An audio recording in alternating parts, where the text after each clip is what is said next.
আসসালামু আলাইকুম। আশা করি আপনারা সকলে অনেক ভালো আছেন। আজকে আমি এবং আমার বন্ধু একটা স্পেশাল ব্লগ নিয়ে এসেছি। ঈদ মানেই আনন্দ, আর সেই আনন্দকে আরও রাঙিয়ে তুলতে আমরা বের হয়েছি ঈদের শপিং করতে। তবে শপিং শুরু করার আগে আমরা বাইতুল মোকাররম মসজিদে জুমার নামাজ আদায় করে নেব। তো চলুন আমাদের সাথে। সো এবার আমরা দুজন কিছুক্ষণ হাঁটবো, তারপর আমরা একটা রিক্সা নিয়ে নেব। এখন আমরা বায়তুল মোকাররম যাওয়ার জন্য রিক্সা খুঁজছি, কিন্তু ঈদের আগে রাস্তা এত ব্যস্ত যে একটা রিক্সাও সহজে পাচ্ছি না। কিন্তু রিক্সাওয়ালাকে ডাকলাম, কিন্তু তারা যেতে চাইছে না। ঢাকা শহরে এরকম অবস্থা সত্যি আমাদের সবার জন্য একটা নর্মাল বিষয়। অবশেষে একটা রিক্সা পেয়ে গেলাম। একটু কষ্ট হলেও ঢাকার জীবনে এটা আমাদের জন্য নিত্য নৈমিত্তিক ঘটনা। এখন আরাম করে বসে বায়তুল মোকাররমের দিকে দুই বন্ধু রওনা হচ্ছি। ওরে আমি বললাম তুই এই সাইডে বয়, আমি ভিডিও করব। ও আমার কথা শুনলই না। ও আমার হাতের ডান পাশেই বসলো।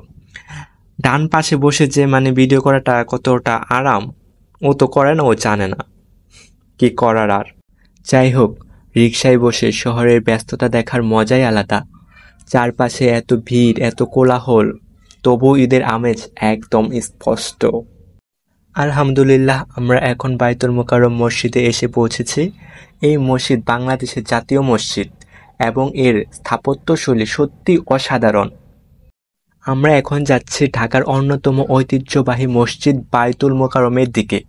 এখানে প্রতি শুক্রবার হাজার হাজার মানুষ একসাথে নামাজ আদায় করেন। ঈদের আগে এখানে ভিড় আরও বেশি থাকে।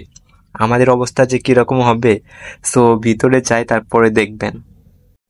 আমরা এখন বায়তুল মোকাররম মসজিদের ভিতরে। এখানে পরিবেশ একদম অন্যরকম, একদম শান্তির একটা অনুভূতি কাজ করছে। চারপাশে তাকালেই দেখি কেউ নামাজ পড়ছে, কেউ দোয়া করছে, আবার অনেকেই বসে কোরআন তেলাওয়াত করছে। জুমার দিনে বায়তুল মোকাররম সবসময় মানুষে পরিপূর্ণ থাকে, কিন্তু আজ ঈদের আগে যেন আরও বেশি ভিড়। সবাই পরিপাটি হয়ে নতুন বা পরিষ্কার পোশাক পরে এসেছে। দূর দূরান্ত থেকে মানুষ আসছে এখানে নামাজ পড়তে, যেন ঈদের শুরুটাই হয় ইবাদতের মাধ্যমে। দেখে মনটা জুড়িয়ে যায়। এই মসজিদের একটা দারুণ ব্যাপার হলো কি জানেন, এখানে শুধু ঢাকার মানুষই নয়, দেশের বিভিন্ন জেলা থেকে আসা মানুষদেরও দেখা যায়। সবাই একসাথে নামাজ পড়ছে, একসাথে দোয়া করছে।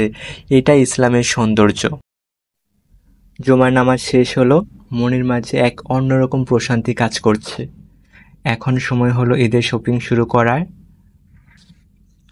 সো আমি এবং আমার বন্ধু বের হচ্ছি। দেখেন গেটে কত ভিড় আর কত মানুষ। আমি একসাথে এতগুলো মানুষের সাথে এর আগে কখনোই নামাজ পড়িনি। আজকে আমার খুব ভালো লাগতেছে। সো দেখতে থাকুন আমরা কি মার্কেট করি। বাইরে ভাই কি বলবেন, এত ভিড়, বের হয়ে যাচ্ছে না। মানুষ পিঁপড়া মারতে মারতে বের হচ্ছে। যাই হোক, আমার এই ব্যাপারটা খুব ভালো লাগছে যে এতগুলো মানুষ আমরা একসাথে নামাজ পড়ে বের হচ্ছি। আমি এর আগে কখনোই এইভাবে একসাথে এতগুলো মানুষের সাথে নামাজ পড়ে আমি এইভাবে বের হইনি। আমরা দুই বন্ধু এখন ঢুকছি ঢাকার সবচেয়ে বড় পাইকারি মার্কেটগুলোর একটিতে। এখানে বিভিন্ন ধরনের পোশাক ও অ্যাক্সেসরিজ পাওয়া যায়, তাও অনেক কম দামে। আমার বন্ধু ওর মামাতো ভাইয়ের জন্য একটি পায়জামা আর পাঞ্জাবি নিয়ে নিল। তবে ঈদের মার্কেট করতে গেলে দরদাম করাটা একটি গুরুত্বপূর্ণ স্কিল। কিছু দোকানদার বেশি দাম বলবে, আবার কিছু জায়গায় ভালো অফারও পাওয়া যাবে। তো একটু বুঝে শুনে কিনলে অনেক ভালো হবে, তাই না? সো এবার আমি আমার বন্ধুরে বললাম আমি একটা ট্রাউজার কিনবো। সেজন্য দুইজনে ট্রাউজার কেনার উদ্দেশ্যে রওনা দিয়েছি। অবশেষে আমাদের শপিং কমপ্লিট।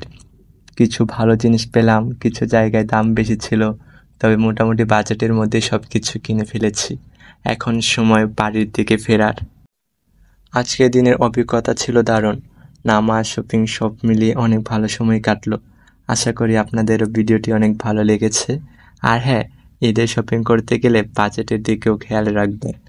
তাহলে আজকের মতো এখানেই শেষ করছি। দেখা হবে পরবর্তী ভিডিওতে। আল্লাহ হাফেজ। আর সবাই আমার পেজটা ফলো করে দিবেন এবং ইউটিউবটা সাবস্ক্রাইব করে দেবেন।